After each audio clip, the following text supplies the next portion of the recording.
kuona kuna baadhi ya watu ambao wanaonekana kuthaminiwa sana katika jamii. Yaani ile ni anathaminiwa sana, anaheshimika sana, na wewe mwenyewe unakaa chini unajiuliza kwa nini wale na sio kwa nini mimi?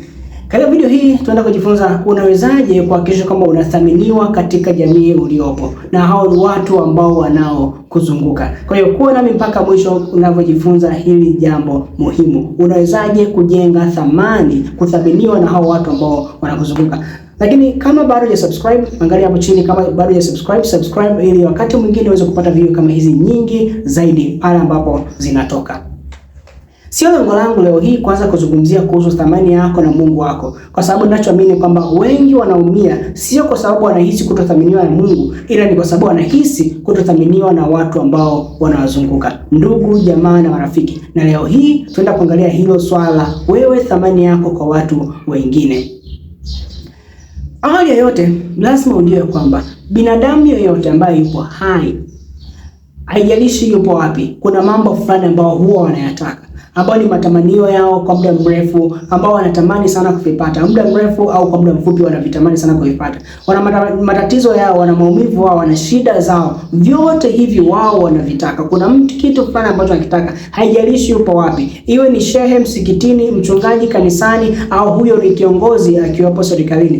Kila mtu kuna vitu ambavyo huwa wanataka, na jambo moja kubwa katika wote ni kwamba wanathamini kile ambacho kinaweza kuwasaidia kupata kile ambacho wanakitaka. Yaani chochote ambacho kinaonyesha kuwa daraja la kupata kile ambacho wanakitaka huonekana kuwa na thamani zaidi katika maisha yao. Kwa mfano, mtu atathamini gari kwa sababu gari inamfanya wahi kufika kazini, afanye mambo yake yote, asafiri wowote bila usumbufu wowote. Mtu atamthamini rafiki yake mwingine kwa sababu huyo rafiki huwa mara kwa mara anamtia moyo pale ambapo kuna na shida, changamoto fulani. Kwa hiyo kila mtu ana kitu fulani ambacho anakithamini, na kuthamini hicho kitu ni kwa sababu kimekuwa ni daraja kupata kile ambacho anakitaka. Kwa hiyo kama wewe unataka kuthaminiwa katika jamii, ni lazima uangalie kwamba unakuwa daraja kwa wale ambao wanakuzunguka. Yaani kile ambacho wao wanakitaka, wewe unakuwa ni daraja kukipata kwa njia rahisi na kwa ubora zaidi kupitia wewe. Sio kwamba unatoa vitu hivyo bure, ila ni kwamba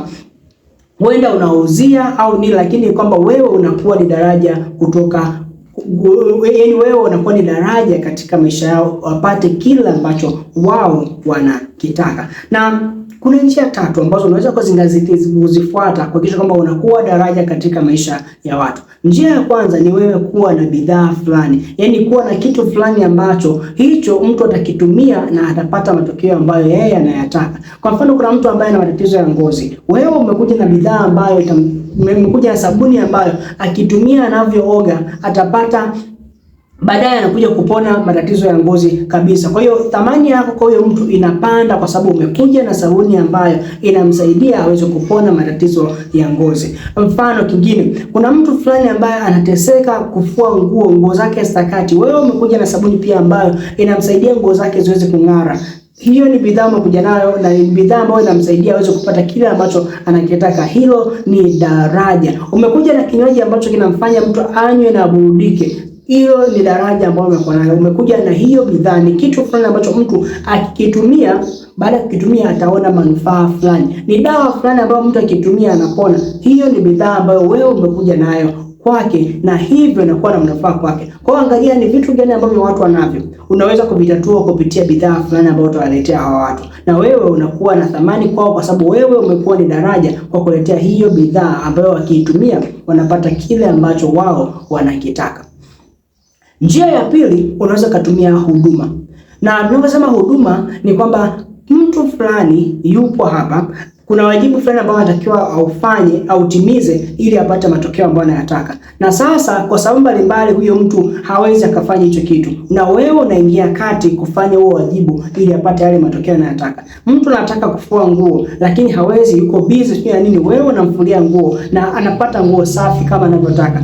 Mtu ana nyumba yake ni chafu na wewe unaingia unamsafishia nyumba na anapata nyumba ambayo ni safi. Mtu ana gari yake ambayo ni chafu, wewe unaingia na kumwoshea gari yake na anapata gari ambayo ni safi. Kwa hiyo jambo la msingi labda ni kwamba ni huduma gani ambayo unaweza kaitoa ambayo inakuwa ni daraja kwa watu hawa katika changamoto ambayo leo nayo sasa hivi mpaka kuja kuwa na matatizo kupata kile ambacho wao wanakitaka. Angalia ni huduma gani unaweza kaifanya kwa watu hao. Yaani wao hawafanyi, wewe ndio unafanya, unapata matokeo. Sio kwamba tu unafanya ni bure, hata kama kuna malipo, kwa sababu kwa wakati kama huo mtu anakuwa tayari kulipa pesa ili hicho kitu kifanyike na apate yale matokeo ambayo anayataka.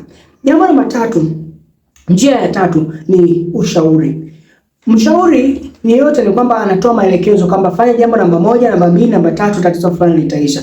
Fanya jambo namba 1, namba 2, namba 3, utapata kitu fulani unachokipata. Wewe unaingia kama mtu, unakuwa daraja kwake kwa sababu unatoa ushauri wa nini na nini huyo mtu anatakiwa akifanye. Na kadri anapofanya hicho kitu kufuata maelekezo yako wewe, ushauri wako ambao unampatia, ndivyo ambavyo anapata matokeo yale ambayo anayapata. Kwa hiyo na wewe unakuwa ni daraja katika kwake kwa sababu umempa ushauri fulani. Na hata ushauri sasa hivi ushauri unauzwa.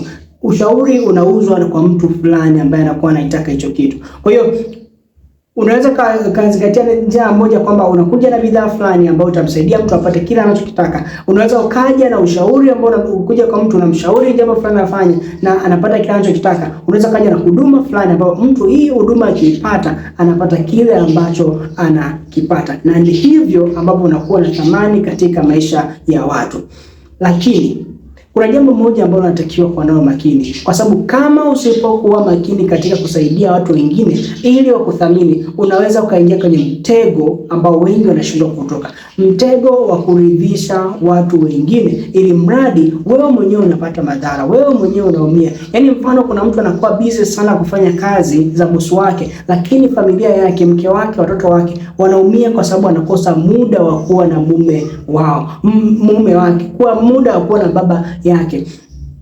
Kwa hiyo jambo ambalo unatakiwa zingatia kwamba sawa unafanya vitu fulani, unakuwa daraja katika maisha ya watu, lakini ni wakati wa kuhakikisha kwamba wewe unakuwa na mipaka yako wewe kama wewe. Na unawezaje kuwa na mipaka yako wewe kama wewe? Ni kwanza kufanya maamuzi thabiti kwamba thamani yako wewe kama wewe haitokani na mtu mwingine kwamba wewe kukwambia wewe una thamani. Thamani yako inatokana wewe mwenyewe kuamua kwamba mtu wa thamani. Kwa hiyo mtu mwingine ambaye kwake umekuwa daraja, hata kama akionyesha kutojali kile ambacho anakifanya, yaani leo hii wewe umemsaidia, kesho akakukejeli, akakutukana au kesho akakusahau, vyovyote vile bado utabaki kuonekeza, bado utabaki kufanya hicho kitu unachokifanya, bado utabaki kuwa daraja kwa watu wengine, kwa sababu sio lengo lako kuhakikisha kwamba mridhisha mtu, ila lengo lako ni kwamba unataka kuwa mtu wa thamani. Umeamua kuwa mtu wa thamani katika maisha yako. Na unajua kwamba thamani yako haitokani kwa sababu kuna mtu fulani amekwambia wewe una thamani.